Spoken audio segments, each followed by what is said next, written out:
Welcome to the Bridge of Two podcast.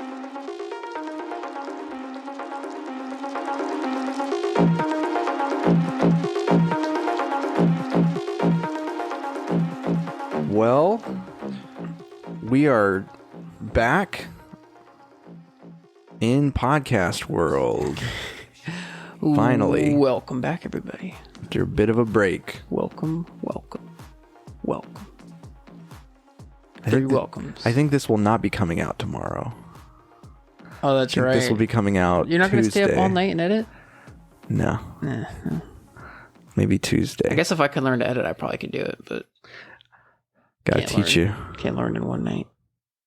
Or at least not tonight. The fires of adversity. Tested. It better be perfect. Perfect. How's it going? It's going good. Going good. How's it going with you?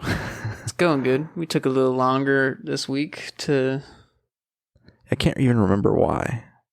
You had something going on Monday night. I did. What did I have? Yeah. I think you said you had something going on Monday night. And then I had work Tuesday night. What did I have Monday? Okay, well. Yeah, it's just a busy week. So yeah. We're running real late. But that's okay. Gave us time to finish the book. Yeah, that's true. The second half of the 100-page book. Yeah, because when we were going to be recording, potentially be recording, I was like, I have 60 pages left. Like, yep. I still had a lot left. So 60 of, you have, your version is shorter, like it's bigger. Yeah. So it's not as many pages, but yeah. But yeah, we're made it. So I'm glad we didn't rush it. Me neither. That's really, we let it happen in its own good time. Yep. Just like the Voyage took place in its own good time. I don't know. What's new? What's been new with you? Now, it feels so weird we're sitting really close to each other right now. Does it? And usually I'm sitting across from you. We're at a different desk right now because we still have a table set up. We need to get a table. And we're at my desk. And so I'm on a side and Josh is on a corner. So I'm looking off to the left at him. Yeah, he's throwing me off. He's got his head on his hand, like he's like looking at me. Longing. Like he's stealing glances or something. It's like, I'm just trying to work on my laptop. Just mind my own business. Yeah, gosh. I'm over here just trying to watch the... I'm just going to turn this way. I'm just trying to watch the audio thing spike in peace here. Anyway. How's it been going? Good. Good week? Yeah, good week. I've been working on reading this and working on studying for something, like something I was going to be teaching, kind of. So I didn't really do much. But I did play, if anything can be said, I did play Jedi Survivor. Very nice. I don't remember if I had played it last time when we recorded or not. I think if I had started it yet or not. No, I don't think you did, actually. Okay, so I started it. I had fun with it in the opening of it, but it wasn't running very well on my computer. I messed with some of the settings, and even though I turned off a bunch of stuff, it still was really dragging. But they've released a couple patches, pretty good sized patches. I think 2 really good sized patches since then, and I just ran it the other day and played it some more, and it ran much better. It ran much better, and looked a lot better too. And I turned a couple more things on. Just trying to see if I can find that sweet spot, But it still looks really good, and I'm definitely getting into the story and enjoying the. Finally, you mentioned that there's a little bit of a more open world feel, and I definitely got that when I got to Kobo. Yeah, where it's like there's some more side mission type stuff, and just a big map that you can kind of just start exploring, and it's a little less linear. Did you fight the Rancor yet? I have not beat it. It's difficult. I got destroyed by it a few times, and I realized I was like, I can just go down here and avoid it for now, and I'll come back later. But yeah, that thing, it's like one hits you with that ground pound thing. It does. Yep. Brutal. Yeah. Yeah, he was tough. You beat him? I did. I finally. I think I got lucky. Yeah. You did a few. How long did it take you? Quite a few deaths. I had to leave and come back. Okay. When I think I got another like couple stims or whatever. So, but I'm enjoying it. I love finding the different things, outfits and stuff, and trying them on. Like I just immediately, as soon as I find like a new lightsaber color palette, I'll just try them all out. It's just fun. It's fun in other games. So whenever when you're playing a game, like whether it's like, for me, it'd be like Lord of the Rings or Star Wars. Like those are these like core kind of worlds that it's just fun to be able to customize something in. Yeah. So what color lightsaber do you fight with? I've been swapping back and forth around. Okay. I started off with green. Okay.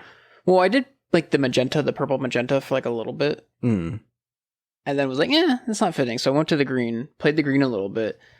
And then I've decided to switch to the orange. Because I feel like we got a little bit of dark side going on with Cal. So he's like in between. He's a little, yeah. And then I don't know, maybe if we get some redemption going in, I'll throw the white color. Okay. I was going to do the white, but I was like, no, he hasn't earned it yet. Yeah. He hasn't earned the white. I wish they had black. Like, I do like the more dark saber. Yeah, I like the more colors. I don't know. I wish they didn't just give them to you, because now I have too many options. But then also, like, I remember playing the Force Unleashed games and having to unlock the color crystals. And like, I remember in the first game, in the last level, you can unlock the dark saber, basically. In the last level, the very last level.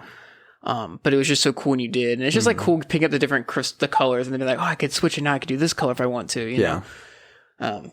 Whereas it's just they have them all laid out, which is like, that's fine, that's great, but I don't know, sometimes it's cool to. I don't know. It's cool that you can. They've got like a currency system that you can like find stuff and then buy.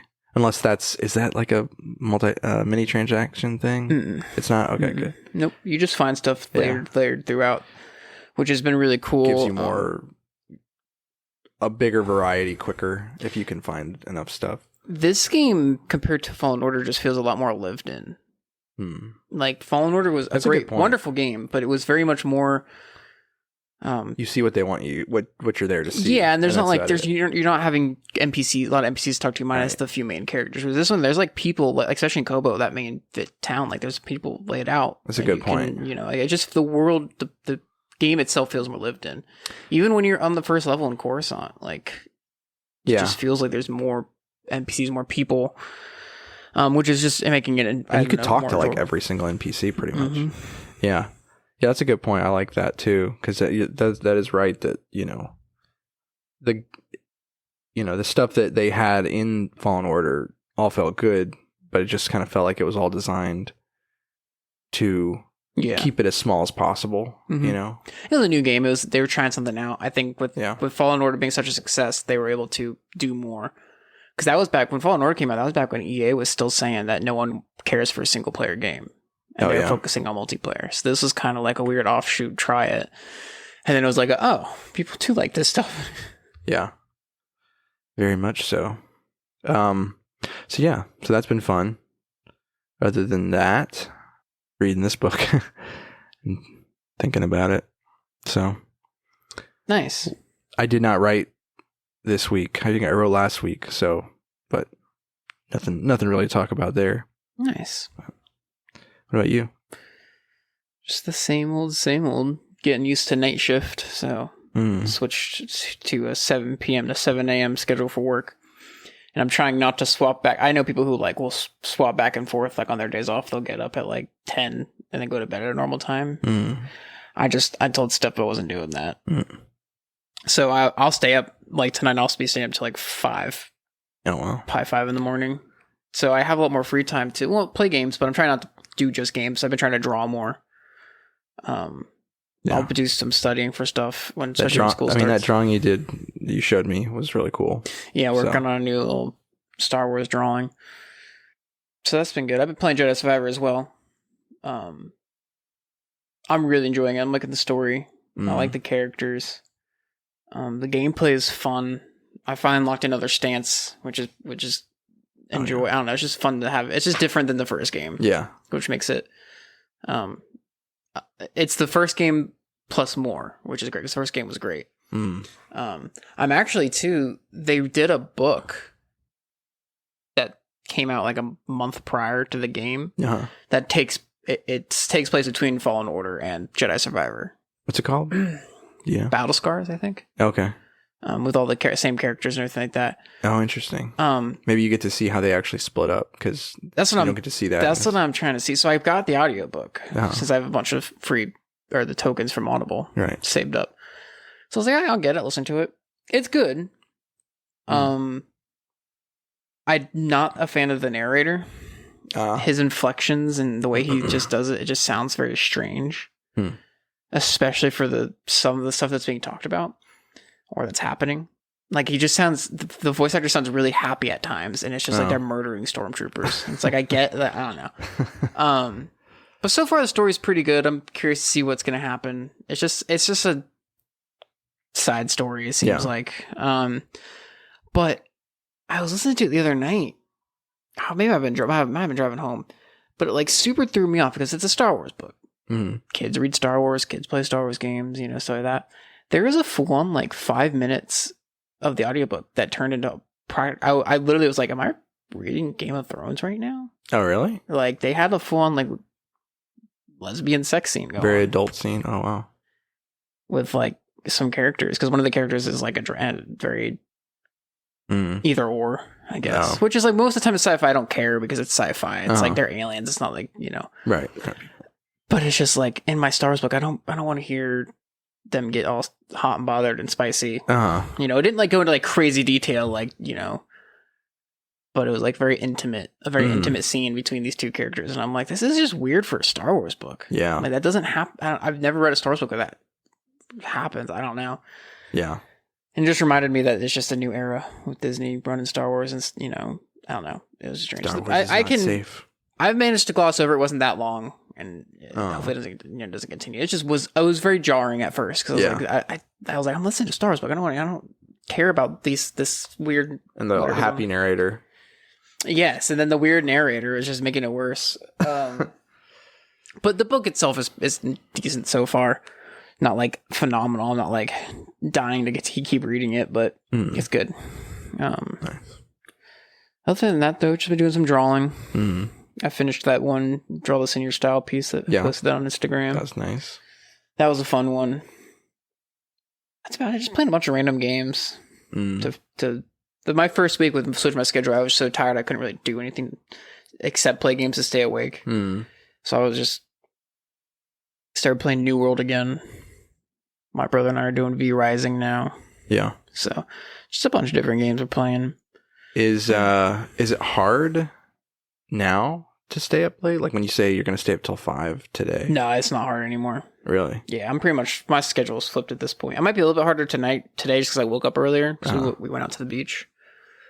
But no, normally it's not. Yeah. I haven't had any issues. Even at work, I don't have any issues. I get a little tired near the end of the night, but I do it on a normal, if I work days. So actually, if anything, I feel like I have more energy. Like I somehow feel like I get more sleep now. Oh, yeah. Maybe and stuff like I have more time. Maybe you're just built for another world. Maybe I am. Of darkness. I have been reading The High Republic as well. The Light of the Jedi, the first High Republic book. That one's, I read it before. You rereading? And I'm rereading it. Okay. Because it's been like a couple years since I read it when it first came out. It is a really good book. It is really good. It's still one of those things where you could tell it's Disney Star Wars, where it's just like some things are just different. Yeah. Than like the old, like Heir of the Empire stuff or the New Jedi Order stuff. Like, I don't know, the way it's just written is just different. Like some stuff is very cheesy or corny or whatever. But it's good. Star Wars has never been cheesy before. Okay, but it's like cheesy for Star Wars. Okay. Oh, okay. Yeah. Like At least in my opinion. Like not the Star Wars cheesy, but like no, I know what you mean. Like Star Wars cheesy is like almost like it's expected and it's wanted. Yeah, no, I know what you mean. Like it fits. There's like a fitting cheesiness to Star Wars that's always been there, but then there's like the other piece, someone trying to do something like not cheesy that comes off cheesy. Like they have a thing that's like everyone says we are the Republic. Uh-huh. And they like say it after like they're like helping out someone, and then like the person will be like, we are the Republic, and then the other person will be like, we are the Republic. Just like, what are you doing?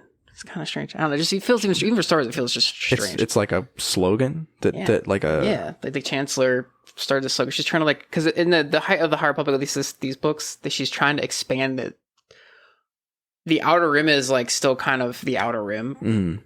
She's trying to really expand out there and keep everyone knowing that like everyone in the Republic is part of the Republic. Make everybody more unified. National identity only for the galaxy. Yeah, basically. Galactic identity. And so there's that. And there's some. That's how you do it. Yeah, I don't know. Slogans. But it's good. I like it. What it really draws me to this book, and especially at least this first. I think the High Republic is in the High Republic's in 3 phases. But it really draws me to it right now, especially the first phase is the villain, the bad guys. They are called the Nihil. The Nihil? I don't know. Okay. They're like a marauding band, but they have like this leader. He becomes the leader. I don't know. It's just a cool bad guy. They're just cool villains. It's nice to have a villain that's not like force sensitive, at least that I know of, and like Sith or whatever. Yeah. It's just like this. These are just bad people doing bad things. So, but it's cool. It's a good book. I'm enjoying it. I'm excited to read some of the other stuff because this is the only one I've read of it. So we'll see if it continues to be good. But yeah, that's about it for me. You know what I just remembered? What'd you remember? That we've both done is we saw Guardians of the Galaxy. I have not seen Guardians of the Galaxy. You haven't seen Guardians of the Galaxy? No, I haven't seen it yet. Why did I think you've seen it? Because you asked me to go see it. Oh. But I haven't seen it yet. And then everyone else went to go see it. The friend group. I was working, and they went to go see it. So I saw it. Was it good? No spoilers. It was good. I heard it was good. It was good. I think I said to you that it's definitely like heavier than the other ones. Yeah. I mean, the other ones have their heavy moments, but I think just because they're, because this is like Guardians of the Galaxy was always designed as a trilogy, and so they're wrapping up a lot of characters' storylines and stuff. And they've been saying in all the marketing, not all the marketing, but all the press stuff, all the actors and stuff and all the press have been saying this is the last time you'll see this Guardians together. So I think I kind of understand what they mean. They meant now from seeing the movie, but we'll still have to wait and see exactly what that means without like spoiling anything. But definitely worth a watch. I really enjoyed it. I thought it was great. Yeah, Steph and I are gonna go see it at one There's definitely there's like maybe a couple critiques I have of it, but didn't take away from my enjoyment of the movie at all. So definitely worth going to see. You guys should go. Yeah, we're planning on going to see it at some point. Sweet. But nothing else? I don't know. That's the end of the show. That's it. Guys. Let's go. It's been a pretty two podcast. Now we'll be back with a drink. We'll take a drink break and we'll be back. And we'll talk some second half of the Dawntreader. Yep. We're back. We are. Rum part 2. Yeah, I'm back. Are you back? I am back. I'm just going to stare at the wall. Good. Did you ever watch Daredevil? I have watched it. Like the new, which one? Yeah, the Netflix one? The Netflix show. Yeah. I watched all the way up to the last season. You remember him staring at the white wall? Not Daredevil, but Fisk. Yes. Yep. He just stares at the painting that's just blank. Because it was like the paint. It was like what the wall looked like after he Yeah, that's right. Turning it into his psycho self. I just thought when you stare at the wall, I just maybe. I'm not even staring at the wall either. I'm staring at curtains. Yeah. Anyway, we went out and got some cream soda to go with our rum that we got last time. Yes. As if you were listening to the last episode, you know that was recommended to us, and we talked about it. So we got the Dr. Pepper and cream soda. And we'd even commit to I could have committed to the real cream soda. It was there. I mean, I was at Publix. I was looking at it too, but I don't know. Dr. Pepper's always good, so. Yeah. There's still some left. Some rum left, so who knows? Maybe we'll get a little bit more. Make it a 3 podcast drink break. Whoa. So yeah, we've got the cream soda and the rum, and it's Dr. Pepper and cream soda. Let's try it. Let's do it. Smells like Dr. Pepper and vanilla rum. Interesting. So I like it better like this than I did drinking it straight. Yeah, I do too. It was good straight, but I just hard time with liquor straight. But this is a little different. Like, I don't know, the flavor. I feel like I like the flavor, but it hits really hard. Mm-hmm. Without the soda, the soda cuts it back a little bit. The cream soda, it's very good. But you still got that syrupy kind of liquor feel to it. It's a good mixture of flavors too. Mm. That liquor with the vanilla, the cream soda. Yeah. I definitely dig it with this. And I even made mine pretty strong. I didn't put as much cream soda in it. It's just enough to like kind of cut that. Mm-hmm. Yeah, it was good. I like this. Good recommendation, sir, from the liquor store. Pirate. The pirate. Yes. Anyway. What do you say we get into it? Let's do it. Speaking of pirates, there aren't even pirates in this. There are, well, yeah, there's the slavers early on in the... Oh, that's right. They're kind of pirates, I guess. Kind of pirates. Whatever. So, an interesting, the next half of the book is just like these episodic little trips to because, they're trying to find the rest of the lords, and so they kind of get a different, I guess, just like a different adventure for almost everyone. Mm-hmm.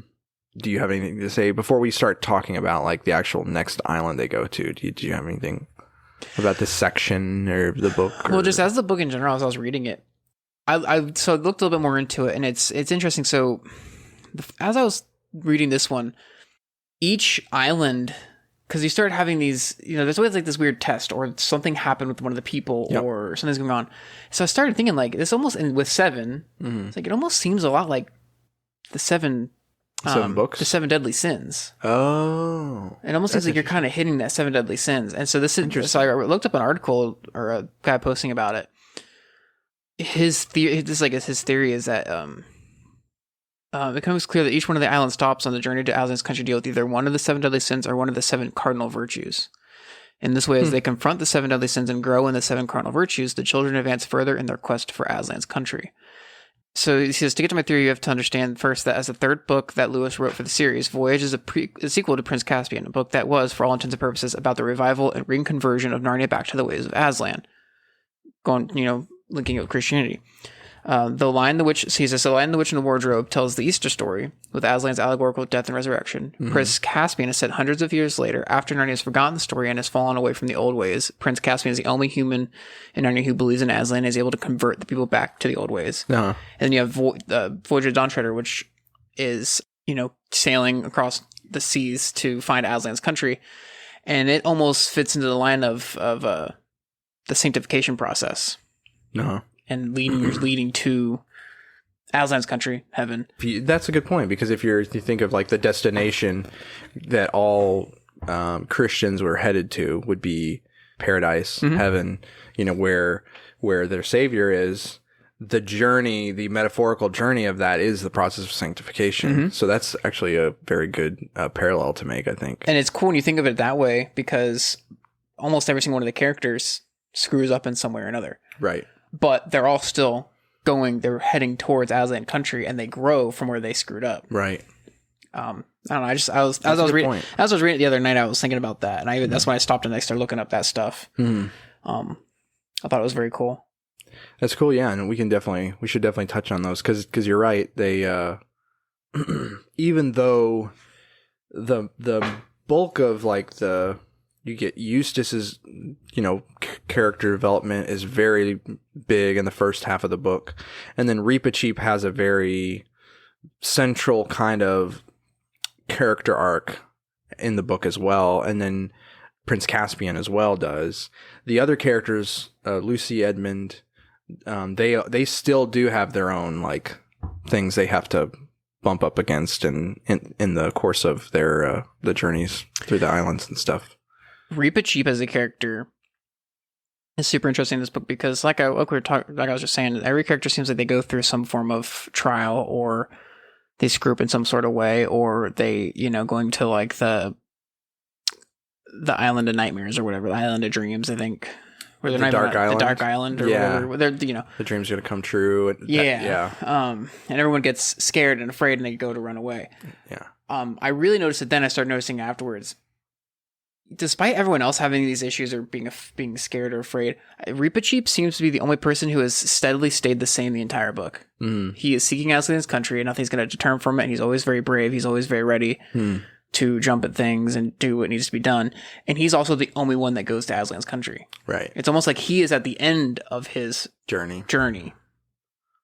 And so he's already gone through all the, that's so he's no longer having the questioning, the doubt. He's near that end and he's making his way to Aslan's country. He has that's a good point about him. He has a very just dogged trust in the rightness of kind of his way, not his way, but what he, believes is like the right way to approach things as knights and like Narnian, people that are under Aslan, that there should be braveness, there should be trust, there should be adventurousness, like they should pursue that. And the characters, it causes the characters to get upset at him sometimes, to get frustrated, to argue with him and things like that. And that reminds me of, sometimes you meet a Christian, or maybe sometimes you are the Christian who is like just super focused on that higher ideal, the pursuit, like the higher calling of, of Christ Jesus, right? To the point that it can be frustrating for people around you, right? Because they're like, I just want, have fun, or does everything have to be like, do we have to always be this way or that way? Yeah, just like black and white and serious and everything. And yet that person throughout the trials of life and throughout the different things that are thrown at them, that person is going to be able to keep their virtue and keep their resolve, because whenever your resolve is set on something that high that you're that confident in, just the same way Reepicheep's is, it helps you through a lot of different like trials and fears and things. That's a different thing to think about. Interesting. And then just before we get into like closer in detail, especially reading this one, I think it just really hit me with this one for some reason. It's wild that Lewis was able to put in so much really just Christian doctrine into this fantastical book. It's a book with talking animals, with knights, ships, magic, all these different things, to the point where it's become a very widely known and popular fantasy kid story. Yeah. Chock full of like Christian doctrine. Yeah. Like I said, I noticed it a lot in this one, but just like chock full in a very entertaining, fantastical way. It's cool because you're not just having this Christian doctrine, which we talk about a lot with these books because it's very heavily, C.S. Lewis is a very strong Christian, heavily implied all these things in his books and his writings. But they're also just fantasy books, right. There's about kids in America who are getting sent to this fantastical world and are fighting beasts, and in this one they're sailing on a ship talking to talking rats, and trying to find all these different people. One of them turns into a dragon. It's like mixing with all this fantasy, right? And it's, as someone who loves fantasy, it makes it so much more fun to read at times, right? Than like maybe like, I don't know, systematic theology. It's like not this, it's not the same, but you're getting like this good doctrine in a fantastical setting. It's just I don't know. It's or fun. Even like I love Pilgrim's Progress. Yes, that's a really good. That's book. A good one. I mean, but that one is at times almost does get into a little bit more into and more expositional, where it's very. It's not even symbolic at some points. It's just this is how it really is in the Christian life. So I like how I appreciate how Lewis does it in this mythological way, where there's these symbols and these struggles and things. It's just amazing how it's so obvious in some ways, and yet in other ways it's so fitting for the story that you're just like, Well, that's the thing, is he told a good story through it. I mean, it's the characters are likable. It's still a good story. And I mean, technically, you can be a Christian, not understand Christian doctrine at all, read the book, and enjoy it for a fantasy novel. Yeah, absolutely. It'd be hard to do something and not be like, this sounds familiar. But Lamb? Yeah, for real, especially at the end there. Like, holy cow. But yeah, I don't know. It's just an enjoyable book in general. I really liked this one quite a bit. Yeah, I did too. I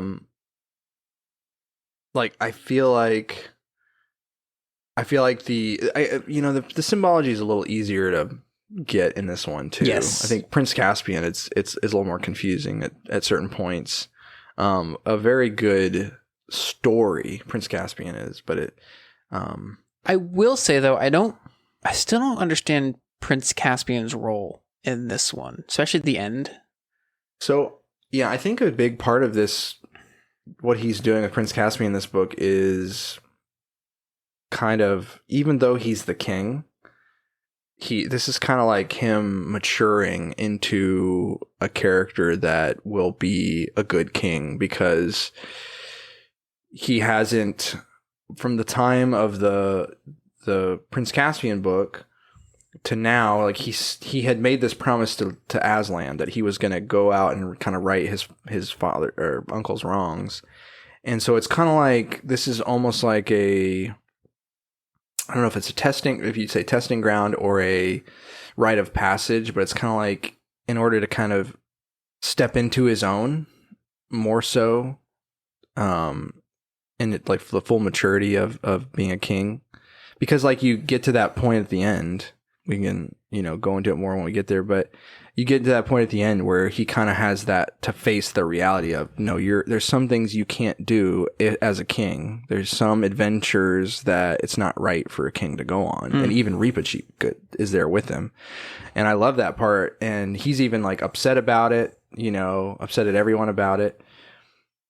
But it's about him, and you get that, I think, too, with like there's some back and forth between him and Edmund throughout the book too, where he'll make a comment and Edmund will be like, I'm not your subject, kind of thing. And so I think there is this idea too of him like getting to that point where he is on par with a King Edmund or a King Peter. He's not there yet. And so I think that's a big part of his like journey in this book. Even though it kind of like gets sidelined sometimes, it's like it'll go into the background and then it'll come back to the foreground. I think that's what's confusing about it. It's like not this central driving, theme, but it reasserts itself definitely near the end. But yeah, so the first, I don't know, I think that first island they come to after Eustace, or wait, no, they get the two narrow escapes. There's like a Leviathan they fight. Yes. Right. And Eustace gets to kind of show some bravery, even though he's trying to hack the thing and it like ruins the sword. Eustace demonstrates the virtue of courage. But he showed, yeah, there you go. Is that what that thing says? Yeah. So yeah, it does highlight his courage and like, that he's doing the right thing, even though he didn't accomplish anything. He didn't accomplish anything, but he still had the courage. Right. I don't know if there's much more to say about that. They get away from the Leviathan, but they're limping.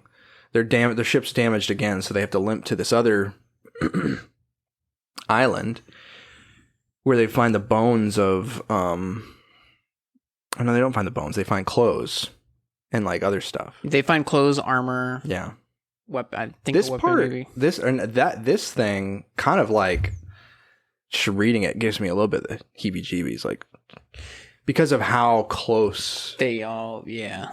So like, they find the clothes and they find like a pond, like of water, and they see something shining at the bottom, and it's like just barely in the nick of time they realize that this water is enchanted and turns and everything and anyone and everybody into gold. Mm-hmm.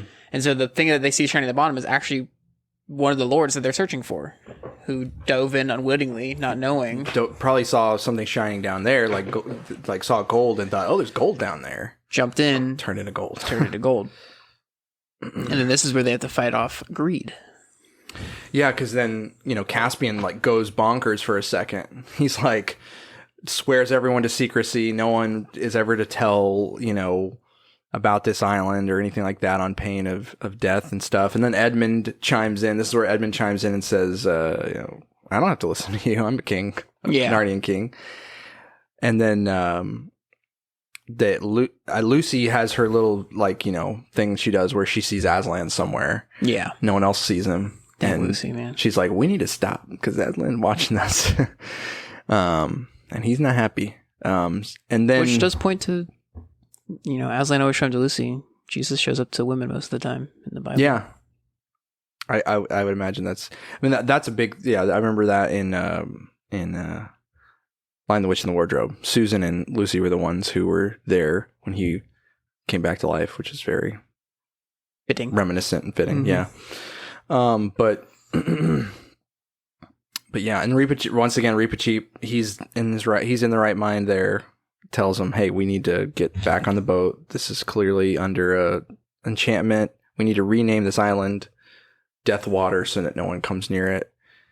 And then when they get back to the boat, they can't even remember what happened. Like, I thought that was interesting that they were just really foggy on what even happened on the island. Which I don't know if that's like how symbolic we want to get, but when any kind of passion kind of takes you in the moment, you can it does kind of feel almost like when you come out of it, like, what in the world? Yeah. Like, why was I was like, going off about what was something. I thinking? What was I doing? Like, why did I can't believe I said that or whatever. It's definitely fitting to have that it feel like an enchantment. And then they press on.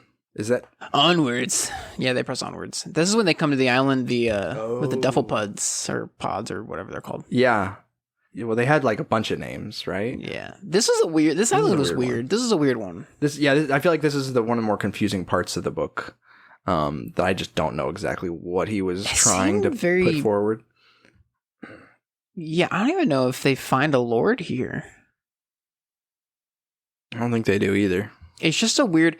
It's a nice little section with Lucy up in the mansion, and she sees Aslan again, and she has a little strike of dealing with a couple different things. Actually, she has some lessons that she learns here. Yeah, because Susan's always been the more like pretty one, and there's these invisible like things walking around threatening them, and they think that they're in big trouble.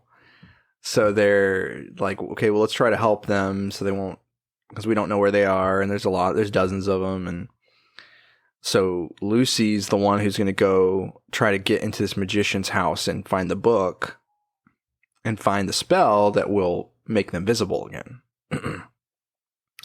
And in the book, she finds a spell to make herself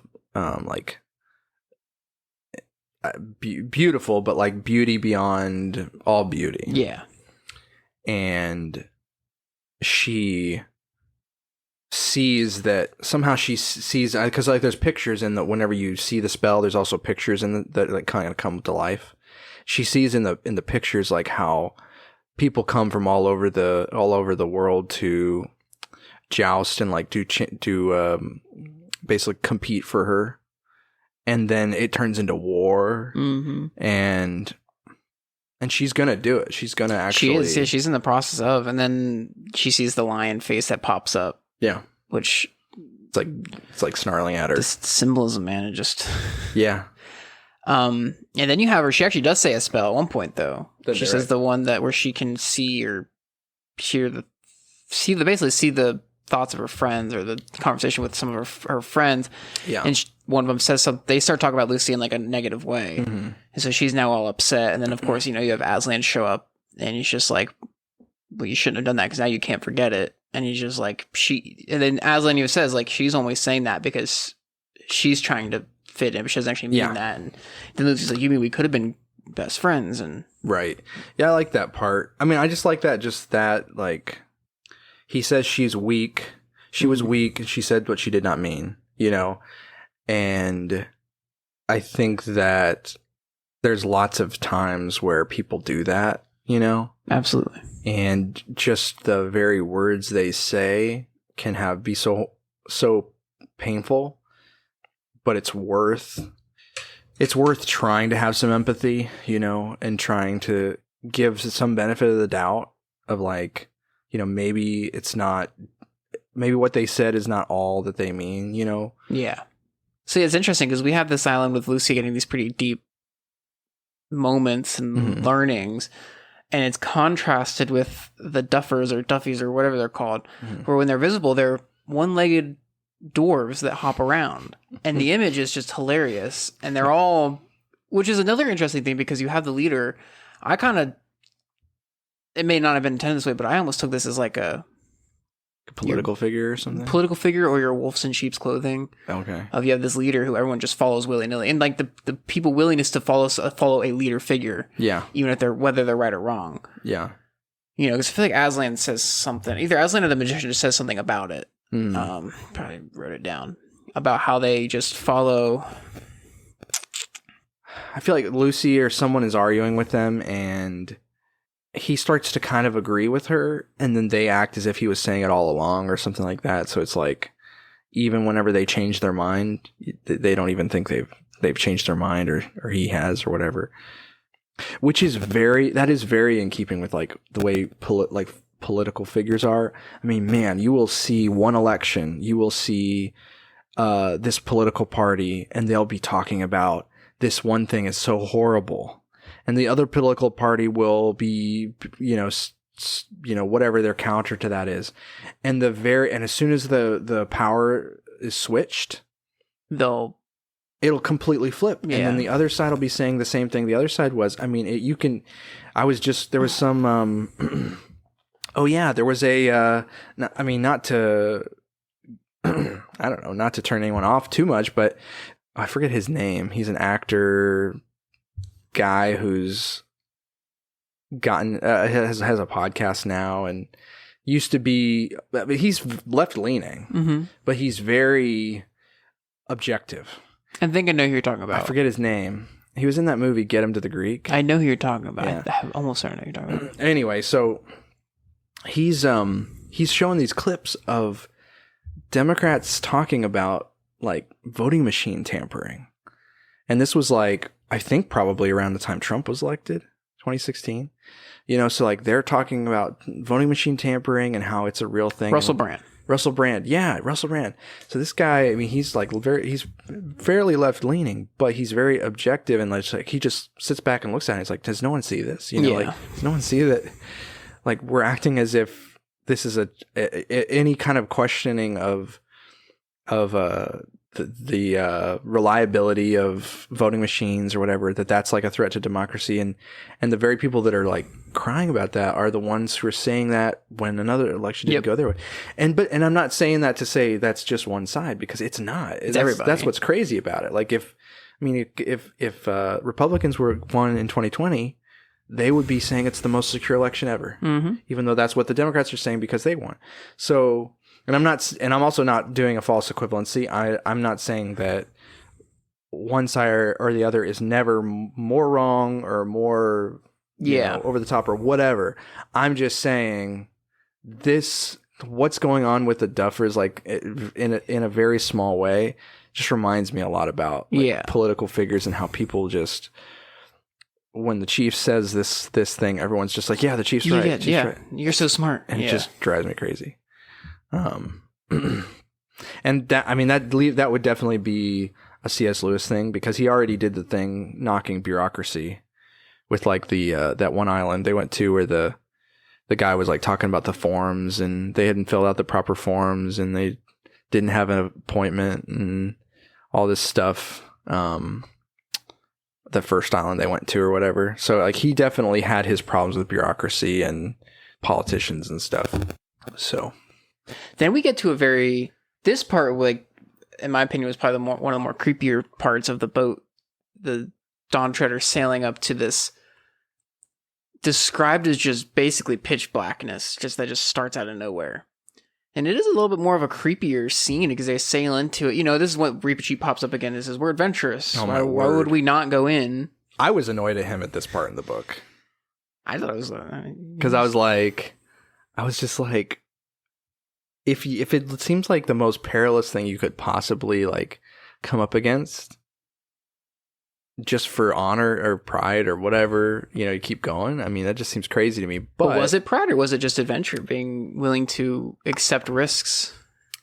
I think ultimately for Reepicheep, he's like just believes that we're supposed to we're followers of Aslan, and we're just supposed to trust that there's nothing we can come up against that we shouldn't pursue. Like, I think part of the problem with Reepicheep too, with this whole situation with Reepicheep, in my mind, Reepicheep is probably thinking, well, if we don't go in here, we have to turn back. Maybe. How are we going to get further east if we can't go through here? Yeah. And so he's like, well, and I think it comes, I think it really, this and then a little bit further on really shows Reepicheep's unwavering faith that everything's going to be fine, and that, we are called to be adventurous, and then it's okay to take risks on occasion. I mean, you get they find the Lord's like floating in the water, which is like, how long has he been there for? Like, is this like a weird thing? Is this like a time slippage here or something that's happening? But he starts warning them about, this is where dreams come true. Like, not in a good way. And everyone's like, that's great. Yeah. And he's like, no, not daydreams. No. And then people start realizing, freaking out. I love that. As soon as it clicks, like even Caspian's like, row, get out of here. And then Reepicheep's like upset at them all. And he's like, there's some things that Caspian's like, there's some things no man can face. And Reepicheep's like, well, I'm glad I'm not a man then. Yeah.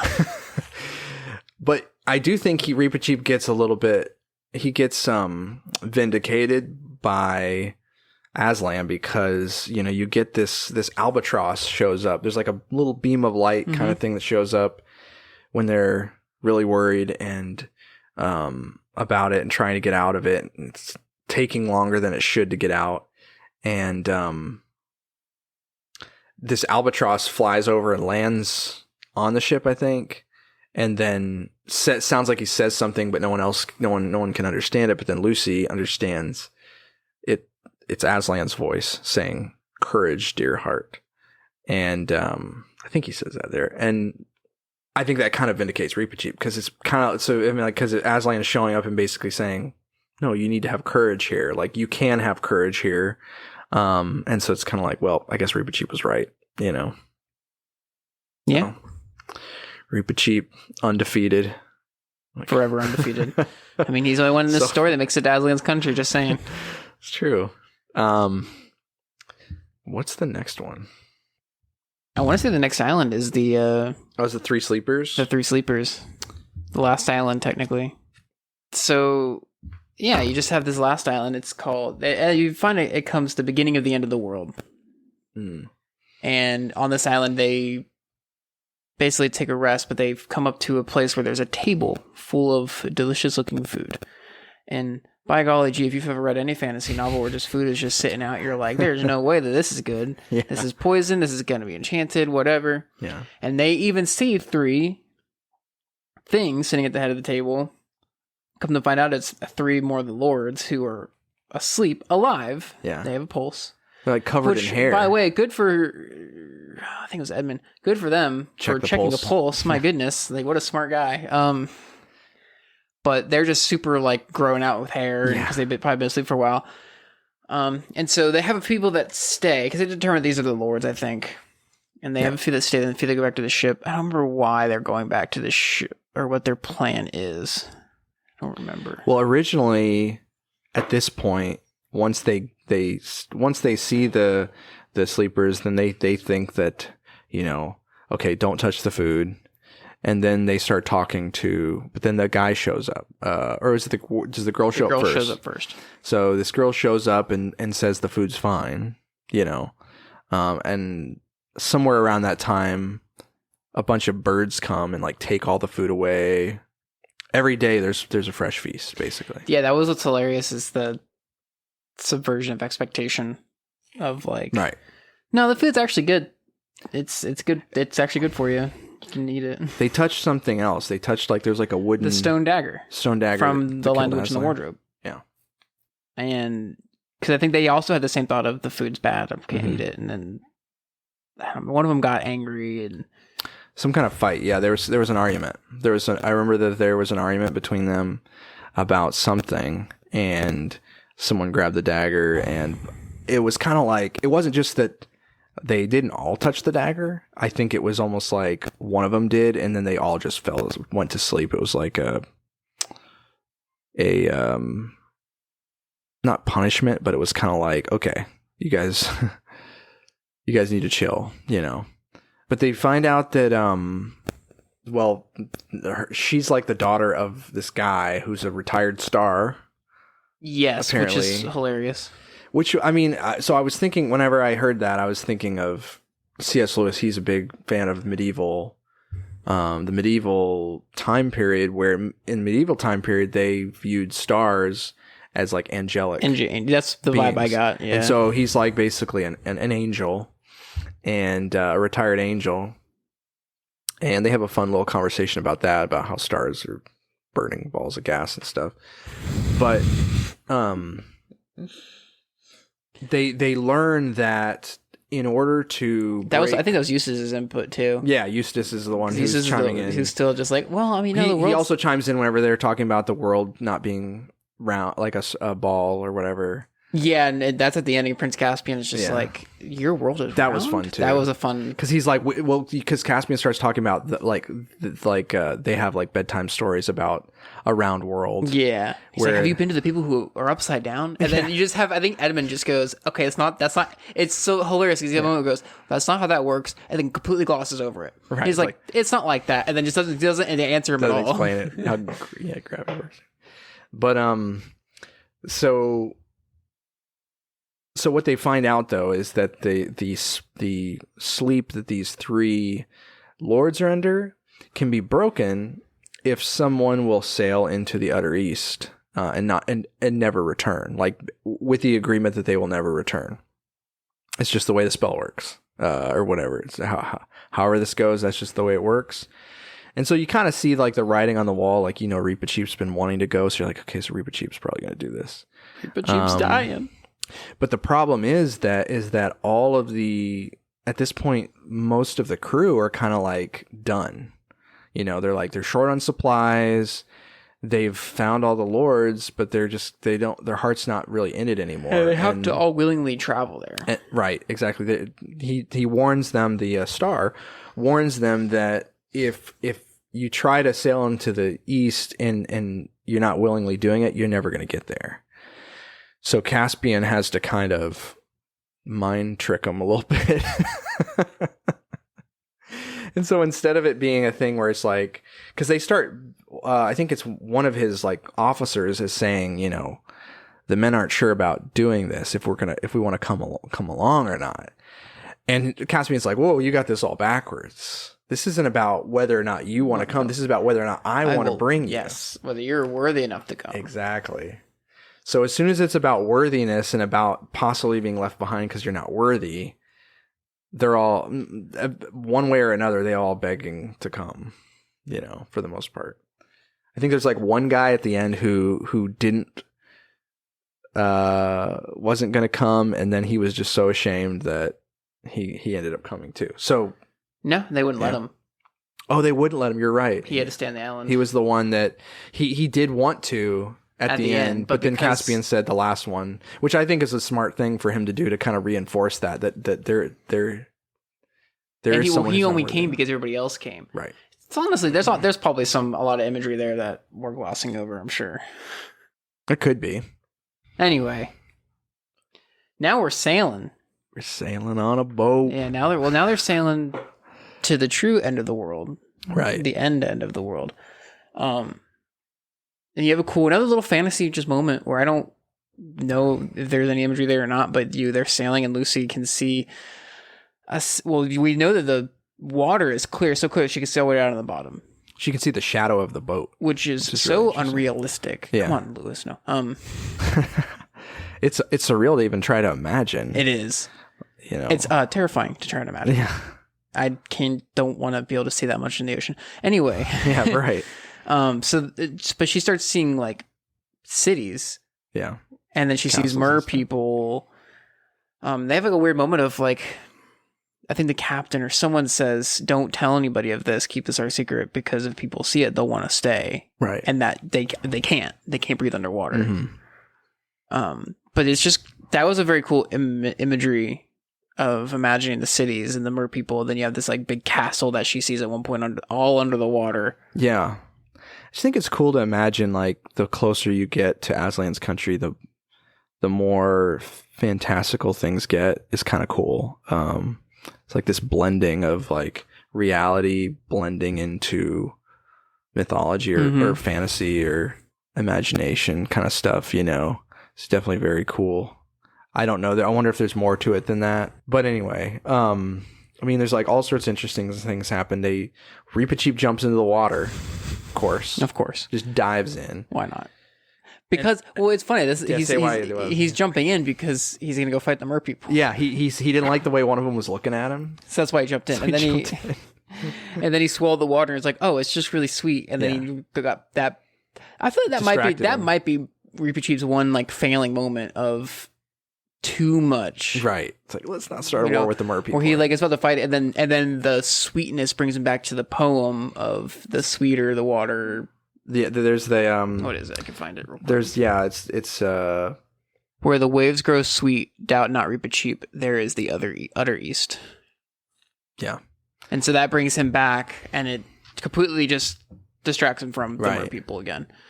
So they realize that the water is not salty, it's sweet, they can drink it. And when they drink it, they are like, it like fills them. Mm-hmm. It's almost like lembas bread, only it's water. So like the living water. They don't need to eat. Yeah, they don't need to eat. They don't, and also they can see light better. Like their eyes are more able to see. Like they can look straight at the sun and see things, and which is interesting. They start like glowing and stuff. The ship starts glowing. Yep. Things just get more and more fantastic and weird. They start to see like this white. Mm-hmm. On the horizon, all they can see is white, and then they get up to it, and it's there's like just lilies floating everywhere, which is also a really interesting image. It is to imagine. But then this is where we get to our last little hiccup. Yeah, where Prince Caspian is just like, all right, to the captain, go truffle hunter, all these different people, tell him these different things. He's like, I'm going to Aslan's country. Yeah, me and Reepicheep are going to go. Which shows an eagerness. He's like, he's eager to go. And that, you know, but then they all have to kind of be like, no, you're not, no. Even if we have to tie you down. He's forgotten. To me, he's kind of forgotten who he is. Because he's like so into this adventure that he's just like, you know, I can do this. And it only occurs to everyone else but him. It's almost like showing that, like going back, you know, with Christians, like even though we're Christians and, you know, like as the Bible says, we're in this world, but we're not of this world. Mm-hmm. It's remembering that though we're not, our sights should be set on Christ and on heaven and our Heavenly Father. We still live in this world, and our roles in this world are still important, and God still has roles for us. Yeah. And if we're still here, that means we have a part to play. Right. That He has set forth. And so we can't neglect everything and forget everything that we were supposed to be doing here to go there. Yeah, actually, so I was at the beach. Like I finished reading this yesterday, And then we went to the beach. And so it was very fresh on my mind. And then just being at the beach and the ocean and stuff, it just like, I was just thinking about it. I was like, you know, it'd be, if I knew that I could just, you know, get on a ship and just start sailing east, and eventually I'd come to, you know, Aslan's country or heaven or whatever, it'd be very hard not to do that. Mm-hmm. It'd be very tempting to just be like, I'm just going to go, just like Reepicheep. And then it made me think of Caspian. Like, the whole problem with Caspian doing that is, but, you know, the reason you can't do that is because it would be, as one of his officers says, if one of us were to do that, it would be called desertion. Mm-hmm.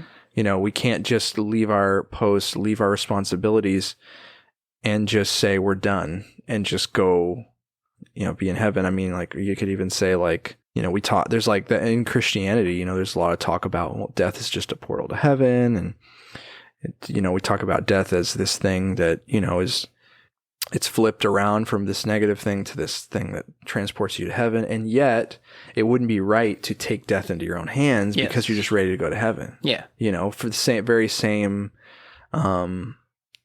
it's the very same thing as what Caspian is doing, wanting to do here, you know? So, and I love what Reepicheep says. Reepicheep's like, actually, like, it would not be, I want to find it. But it's just a fun, it's definitely a fun back. You have another moment of Caspian being like, I had thought you were all my subjects here, not my schoolmasters. And Edmund going, I'm not. And I say you can't do this. Yeah. And that's when Reepicheep says, if it please you, your majesty, we mean shall not. Subject with a very low bow. You are the king of Narnia. You break faith with all your subjects, and especially with Trumpkin if you do not return. You shall not please yourself with adventures as if you were a private person. And if your majesty will not hear reason, it will be the truest loyalty of every man on board to follow me in disarming and binding you till you come to your senses. And I love that. It's like, just recognize, sometimes you have to recognize, no, this isn't who you are. And even though you want to, no matter how bad you want to do this right now, it's not who you are, and I'm not going to let you do this. You know, dishonor yourself, or, you know, take your identity and flush it down the toilet right now, you know? So I just love that idea that's the truest loyalty, you know? So Caspian is super ticked off about it. Goes, kind of storms off into his own, like, quarters or whatever, and has the lion pays him a visit. He has a come to Jesus moment, come to Aslan moment. Yeah, sorry. And he's berated by not berated, but he's basically just told this is what's going to happen. Yeah, don't be dumb. He's told that, no, this is how it's going to work. Reepicheep's going, Edmund, Eustace, and Lucy are going, and which he's, you know, it's like the worst thing. He's like the only one left behind in a sense from that whole group, you know. Yep. But then you get you get this last little section of them floating through the lilies, and then Reepicheep goes off on it. They find this wave. Keeps getting shallower and shallower. Shallower and shallower, almost like the wave is receding, until you get to this, or the water's receding, and then you get to this massive wave, and then beyond the wave, you can see Aslan's country mountains as high as you can, the sky, and Reepicheep hops in his little thingamabobber. Coracle, and then floats up to the top and goes on over.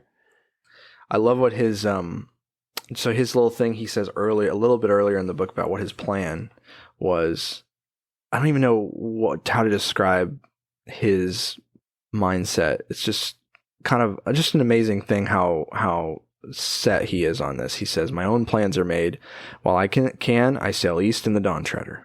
When she fails me, I paddle east in my coracle. When she sinks, I shall swim east with my forepaws. And when I can swim no longer, if I have not reached Aslan's country, or shot over the edge of the world in some vast cataract, I shall sink with my nose to the sunrise. And Reepicheep will be head of the talking mice in Narnia. I guess it's another mouse. Just a awesome little speech. Yeah. And he gets to do that, you know, here. And it even says, like, when they get to that point where it's only, like, the only way they could go further is if Reepicheep goes in the little coracle. It says that they all have this strange feeling as if this was fated how it was supposed to be, or as if it had happened before, as if this is like, did this happen before? You know, almost like when you sometimes feel like you've dreamed something that happens. And that's just a very interesting kind of surreal, good explanation of that sort of surreal moment of Reepicheep doing what he said he would always do, you know. But yeah, as we continue on with the humans. The rest of the humans, they can walk up, find a little beach, keep on walking, a little grassland as far as the eye can see. And they walk upon none other than a little lamb. And this is where it's just like C.S. Lewis is like, if you haven't caught on yet, we're here.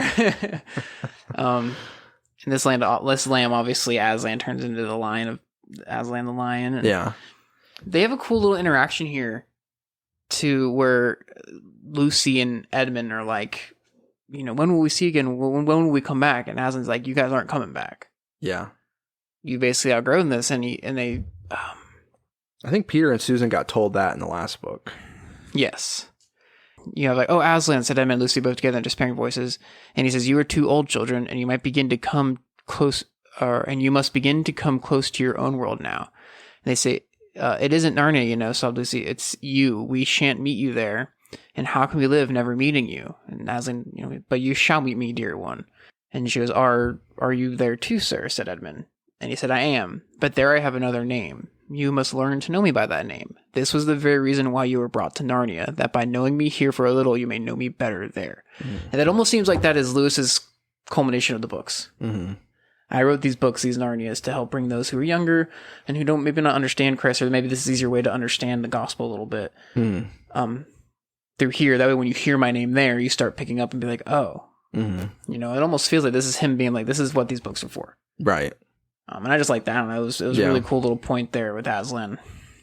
Yeah, I love that too. And it makes me it's very endearing, I think, to C.S. Lewis as an author that, I mean, I guess if you think that whole concept is repugnant, or if you don't like Christianity or whatever, I could understand why that would be a turnoff to you. But as a Christian, the idea of writing these awesome fantasy stories, and the sole purpose is, like the kids in the stories, is to bring you into this world so that you can learn about the Christian story and all these things, and why it's so valuable, and the goodness of Aslan, the goodness of Jesus, and the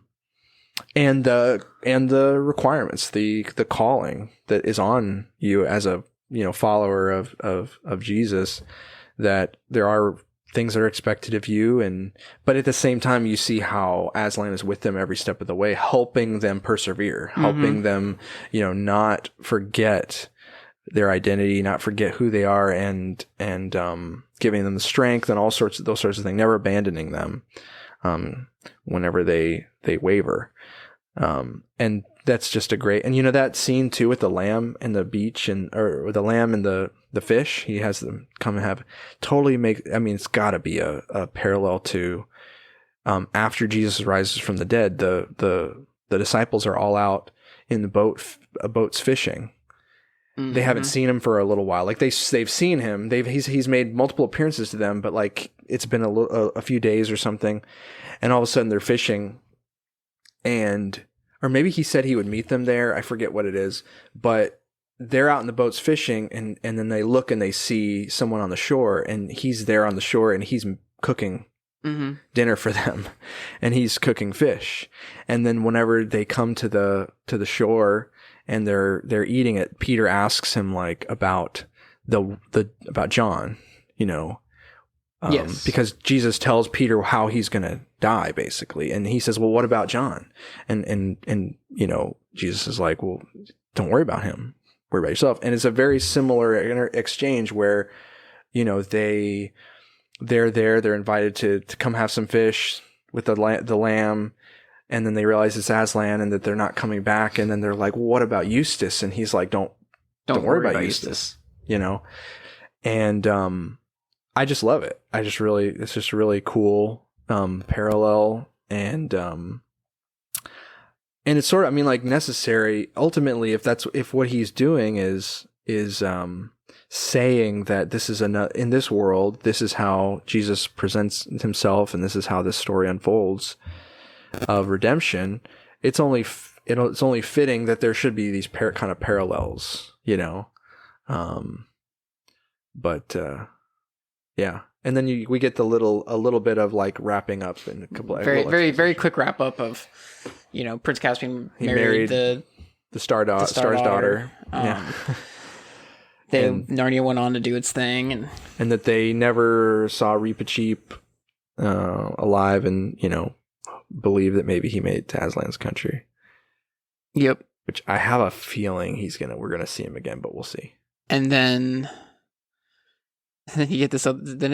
You have the Prince Caspian moving forward, marrying, and then you have this last little bit. Yeah. The other is that back in our own world, everyone soon started saying how Eustace had improved and how you'd never know him for the same boy. Everyone except Aunt Alberta, who said he had become very commonplace and tiresome, and it must have been the influence of those Pevensie children. Yep. Which is just such a funny. Like, that's the end. That's it. That's the end of the book. That's the end. Yeah. Eustace's mom doesn't like him anymore. Eustace's mom thinks he's tiresome and commonplace. Yeah. Because he's becoming a good person. Yeah. So that was a good one. Her son went to a fantastical land, became a dragon, learned all these things, and she's like, he's more tiresome and commonplace. That's such a great juxtaposition of, you know, the reality of how, you know, a Christian who's trying to follow God, follow Jesus may seem stuffy and whatever to the world, but in reality, there's like so much more adventure and stuff behind it in the spiritual reality of it, you know. But yeah, it's great. And that's the Voyage of the Dawntreader. Quite the voyage it was. I really enjoyed this book. It took us a while to get through it, but we've had lots of changes. Yeah, I think it made it better. No, I did too. I liked splitting it up, and it's nice to be able to delve a little deeper into some stuff. And it was good. I really enjoyed this book. I'm excited. We've finally finished now the movies too. So like all the rest of the books, I know zero about, except for I know very minimal stuff. I think The Magician's Nephew. Okay. Which is technically like I think first in the timeline. Right, it's a prequel. As I read that one. It was published right before the last battle, so yeah. Well, that'll be a bit before we get to that one. But that was I've read that one, but other than that, I don't know anything about any of the other books. Yeah. I know nothing. So I assumed that they all followed the Pevensie children, actually. I did too for the longest time, but we get the explanation of why that's not the case in this book. So, you know, we'll obviously see some more kids in the future ones. All right. Well, thanks for listening in. Thanks for joining us on the Dawntreader. I hope you enjoyed. And we'll see you next time. This has been the Bridge of Two podcast. A far, far away bridge.